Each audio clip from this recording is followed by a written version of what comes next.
Hey everyone, my name's Walter and I'm back here with more posts I found on Reddit. Nice guys are men who demean other men to try to make themselves look better for milady. Let's just get into it with nice guys from Reddit. These posts come to us from Reddit Nice Guys. So ladies, when you friend zone the nice guys, you are telling the ones who possibly could be the very man you are looking for that they just are not enough for you. And so you continue to ask God to send you the man of your dreams, and he send you yet another nice guy who you will friend zone. Stop and think on this, of how many men God has offered you just for you to ignore what you had asked him for. Another guy that can't handle a rejection, not exactly a man of her dreams. Well, I guess God just gives us a bunch of random people we don't want, and we should be thankful for it. This next one is titled, "Leaving You is My Final Act of Love," says my ex-groomer who won't stop messaging me. Also, I can't block him because he will ruin my life.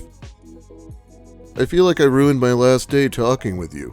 I'm writing my final goodbye to you. It might take another hour to complete. I suppose sometimes real love means letting go. Leaving you for your peace is my last gift to you. As my final act of love, I need to let you heal, giving you space and room to grow, flourishing to find yourself. All I want and wish for you is to be happy. I hope you make friends and new experiences. It's one of the hardest decisions I've ever made, choosing to prioritize your happiness over my own. I know staying would only hurt us both, and you deserve the kind of calm I couldn't bring at this point in time. Throughout. So I guess this is goodbye, my favorite stranger. I guess we're strangers again, but this time with memories. Thank you for everything you did for me. I know I will truly miss you, your laugh, your smell, your smile, and everything about you. If we never meet again, I hope you'll be happy for the rest of your life. Thank you, and I love you for the last time. No matter where life takes us, a part of me will always hold on to you. Maybe in another life, under different skies, we'll find our way back to each other. Until then, take care, my almost forever. You are my safe place, my comfort, the warmth I never thought I'd have to let go of. Now I carry you in my heart. A quiet ache that time may never erase, even as we fade into each other's past. And if the universe ever brings us together again, I hope we greet each other with a smile, knowing we once meant everything. God, I feel like there's no point in love bombing to this extent in a final goodbye, unless the point was actually to get her to beg him to stay. And good luck with that shit. There's this store right across the street from that skateboard shop you went to for Toby's gig. There's some weird cutesy stuff there. You'd love it. There's some TikToks I scroll by, wishing I could send you. Can we start again? Not from the place where everything fell apart, but from the place where we still believed in us. Let's meet each other again, not as the people who made mistakes, but as the ones who learned from them. I don't want the old version of us. I want the softer one, the more patient one. The one that knows love isn't perfect, but still chooses to try. Can we begin with honesty this time? With gentleness? With the understanding that love grows only when we water? New, hand in hand, heart to heart, if you're willing to try with me one more time.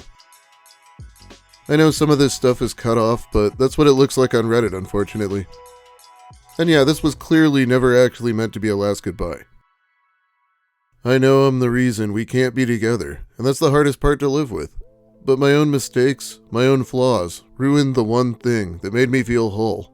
I keep replaying every moment in my head, wondering if there was something I could have said or done differently to stop it from falling apart. But the truth is, I destroyed us. And now I broke the heart of the person I loved most. And now I have to carry the unbearable truth that I'm the one who pushed you away.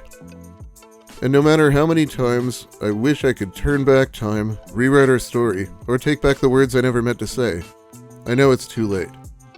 You have moved on, and I'm stuck here, lost in the echoes of what we used to be. I see you in everything, and the worst part? I have no one to blame but myself. If only you knew how much I cried inside when I decided to distance myself from you, how I still wanted to be with you, but I knew I couldn't. I don't think you'll ever understand how much it took out of me. You don't know how hurt and broken I was because of the decision I made, the decision to let you go. Even though I didn't want to, I had to. I still recall how wide my smile was whenever we talked, the way you made me feel safe.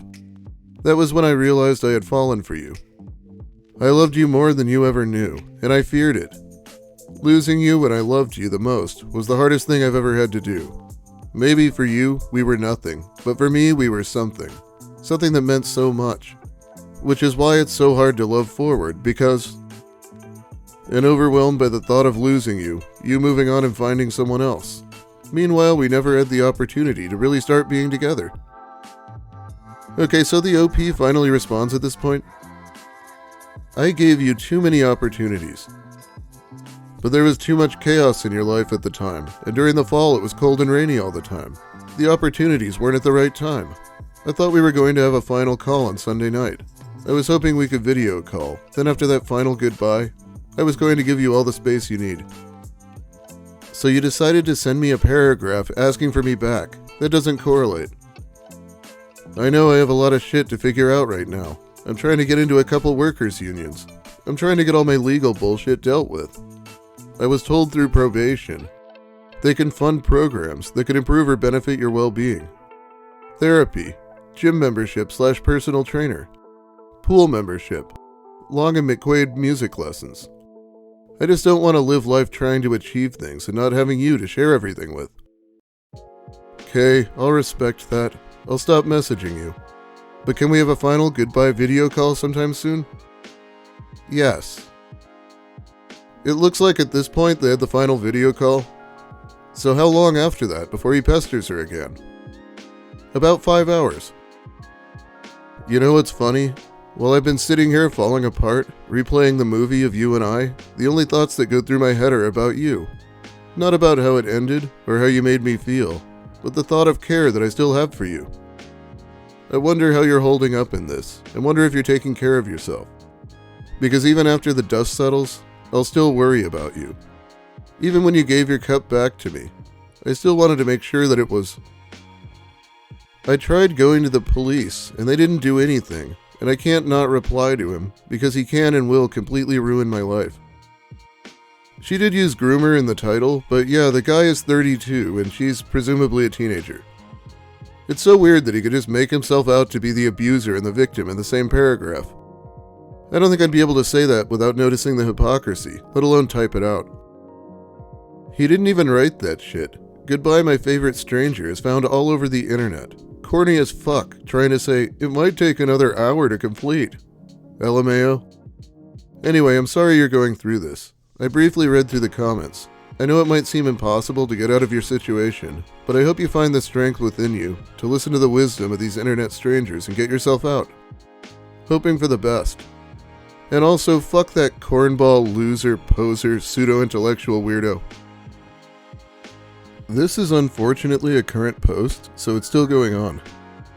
I'm not really qualified to give advice on what to do if the police won't help you, but let me know what you think. I hope it's not like an Amanda Todd situation. Your mom is why you're still single at 30. Here's what she taught you. She told you be nice, be respectful, treat women like queens. So you did. You opened doors. You paid for everything. You texted back immediately. You never disagreed. You became the perfect gentleman. And every woman you liked friend-zoned you. Because your mom raised you to be her ideal son, not a dangerous man women actually want. She taught you to be safe, pleasant, and agreeable. Women don't sleep with safe. They sleep with men who have edge. Your mom created a good boy. Women date bad men. It's so bizarre to me that apparently some men read this and think, oh yeah, that's the story of my life. Exactly how things have been. I know. I used to put women on the pedestal, and that kept me unsatisfied. Stop being who your mom raised. Start being who women choose. Solution: control your emotions as a man, and ignore them the right way. They will go crazy for you. Follow if you're tired of the friend zone. What's with the obsession with opening doors? And never disagree? Being a bland bobblehead has to be the fastest way to get someone to lose interest in you. Poor mom. Sounds like she really tried to do a good job and raise him right, but he still somehow ended up being shit. Imagine being 30 and still blaming your mom for why you can't get laid. Absolutely pathetic. Yeah, this guy's like the Freud for a new generation. Just blame your mom. Like most men took dating advice from their mom anyway. Now, if you want to know how to sabotage every encounter you ever have with a woman, just listen to this next guy. One reason I ask if you're a virgin shortly after meeting you is to know the amount of respect to accord you. I cannot be acting chivalrous toward you, opening car door for you, holding the door while you walk in, pampering you and treating you like egg, while another guy is already bending you over and pounding you mercilessly. I cannot be the nice guy, handling you like a delicate flower, while the bad guy is already pounding you like afang. With me, you're fragile, innocent, and naive, but with that guy, you're sucking his gabola and swallowing his cum. If I place my hand on your shoulder, you'll stylishly take it off and tell me to please stop. But another guy somewhere is massaging your breasts, and you're egging him on. And God, I have to assume he imagines these scenarios about a woman when he meets her, before the question about being a virgin, of course. If you're doing this while she's being pounded, you need to work on your timing. God damn, this dude is going to die alone. I think that even if you didn't care that much about the question itself, it's a good red flag that this guy is going to be fucking insufferable about your exes and things like that. It's a very weird thing for an adult to ask another adult. As a guy, if I'm having a tough day, I come to this sub to remind myself, wow, at least I'm not that guy.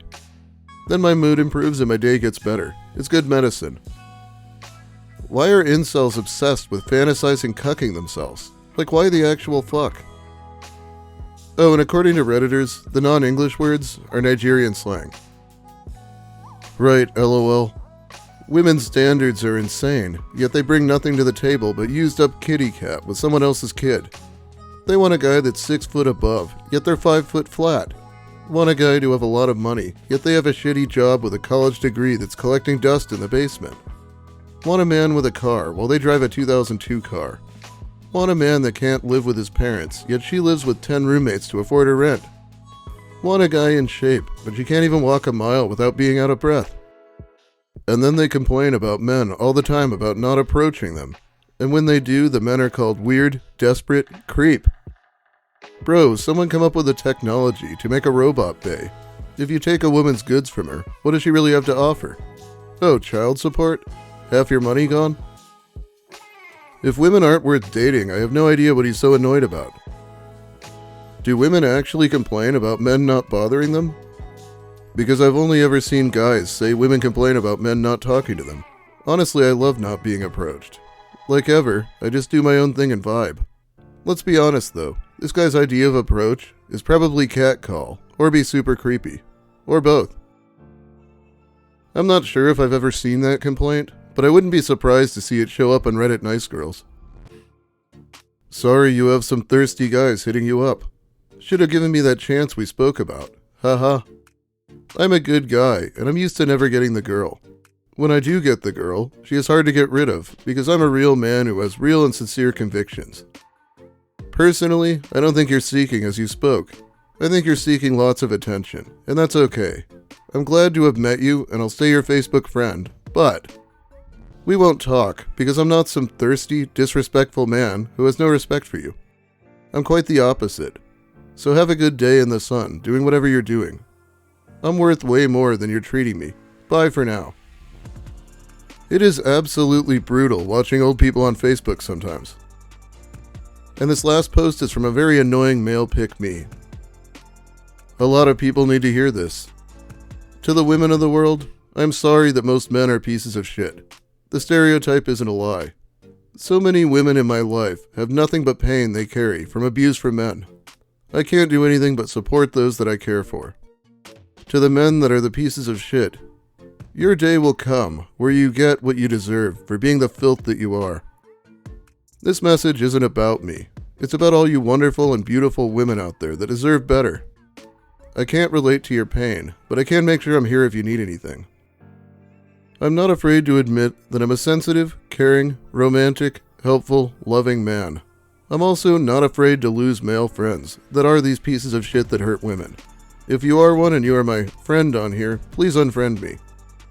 If I find out that you are a piece of shit, I will expose you as one. Please don't like or comment on this post saying good job or thank you. It's not about me. It's about all you suffering through pain you should have.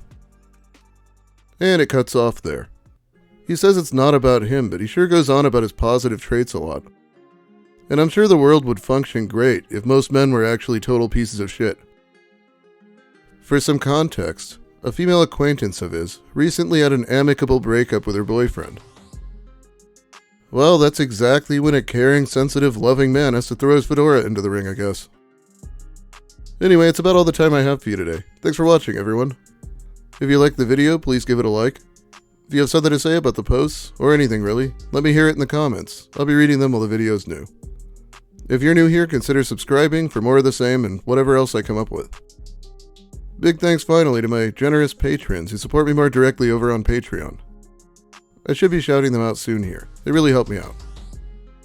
That was an unfortunate break for me, but I'm back and there will be new content soon. Same goal, 10 videos this month.